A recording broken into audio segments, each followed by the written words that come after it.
Safe గా బెంగళూరు వెళ్లే వరకు నువ్వు ఆ బస్ ని ఫాలో అవ్వాలి. సరే మేడం. వెంటనే నీ మనుషులతో బెంగళూరు హైవే దగ్గర వెయిట్ చేయి.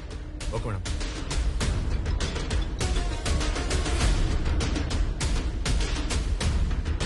హలో మేడం, నేను ట్రావెల్ బస్ డ్రైవర్ని మాట్లాడుతున్నాను మేడం. ఎక్కడున్నావు ఇప్పుడు? కరెక్ట్ గా మీరు చెప్పిన లొకేషన్ లో ఉన్నాను మేడం. సరే, మా వాళ్ళు వస్తారు, వెయిట్ చేయి. అట్లానే మేడం.